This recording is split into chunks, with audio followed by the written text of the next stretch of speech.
va raconter cette histoire de la réanimation, parce que c'est une histoire absolument dingue.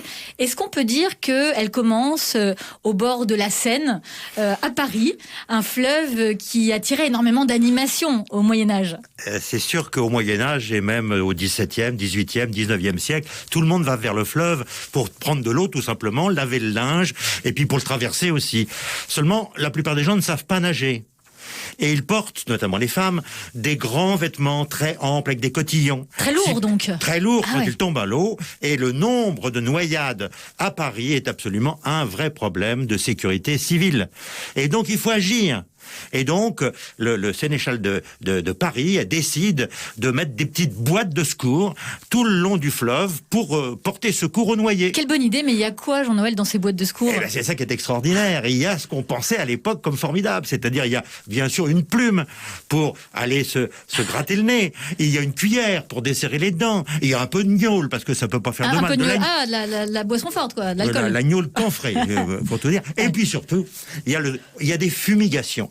Et ce sont des fumigations avec du tabac. Parce qu'on est persuadé, parce que on l'a appris des Indiens d'Amérique, on est persuadé que le tabac est capable de raviver quelqu'un qui est en état de mort. Mais où le rentrer, ce tabac? Eh bien, il n'y a qu'une solution. Il faut le rentrer par voie rectale. Et donc, on a une canule à mettre dans le derrière des gens et un soufflet avec lequel on pousse des fumées de tabac, et on est sûr que ça va permettre de réanimer les gens qui se sont noyés. On raconte des histoires de médecine, d'invention, de création, et cette anesthésie qui a été imaginée, trouvée par hasard sur un champ de foire. C'est sur un champ de foire en Amérique où se promène un dentiste qui s'appelle Horace Wells. Et ce dentiste, alors la dentisterie à l'époque, c'est surtout la tenaille et le davier quand même. Et il voit une baraque de foire qui s'appelle le au gaz hilarant. Et il voit un de ses amis qui est en train de respirer le gaz hilarant. Il respire, puis il se met à rire, il titube un peu, il tombe de l'estrade, il y a un clou qui dépasse, il s'arrache complètement le mollet. Alors Horace se précipite, il lui dit « Qu'est-ce qui t'as mal, t'as mal ?» Il dit « Non, je suis pas mal du tout, qu'est-ce que tu racontes ?» Et il voit la plaie, énorme plaie. Et là, le coup de génie, si c'était ce gaz hilarant qui lui avait entraîné l'anesthésie de sa blessure. Et ce gaz, c'est le protoxyde d'azote. Ça va être le premier gaz anesthésiant de l'histoire. Vous avez dit en quelle année on est? À quelle époque? Nous sommes dans les années 1850. Et après, c'est une longue saga. Il y a l'éther, il y a le chloroforme. Et la reine Victoria. La reine Victoria, qui bien entendu, doit, la reine d'Angleterre? Eh bien, elle décide, alors qu'elle est quand même à son 7e enfant, ce qui est quand même, déjà une bonne expérience. Courageux, faut le dire. Courageux aussi. Et elle dit, moi, je veux être endormie pour, et alors, elle c'est formidable. Elle dit, oh là là, j'ai rien senti. C'est un rêve, accoucher avec ce gars, c'est extraordinaire. Pourquoi c'est tellement important? Eh bien, parce que il était écrit dans la Bible, tu accoucheras dans la douleur.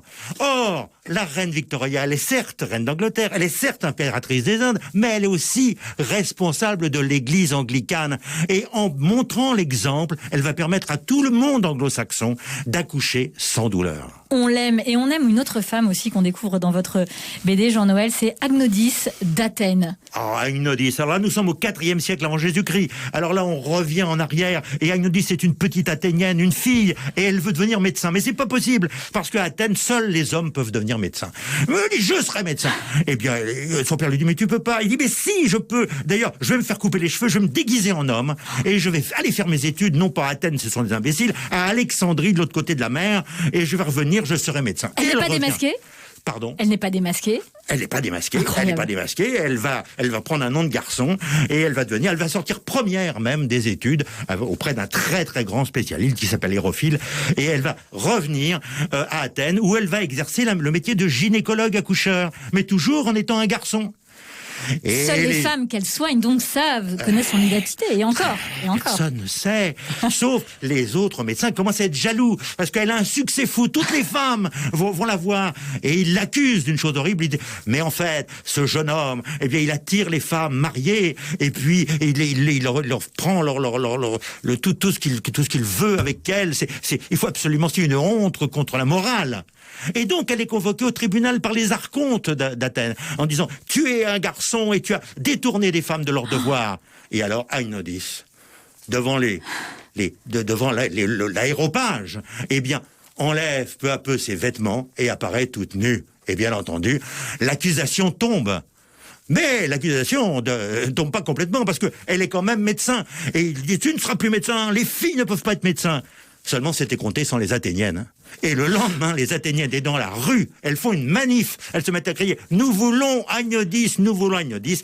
Et les archontes sont revenus sur leur décision et ont décidé que Agnodis serait médecin, femme, à Athènes.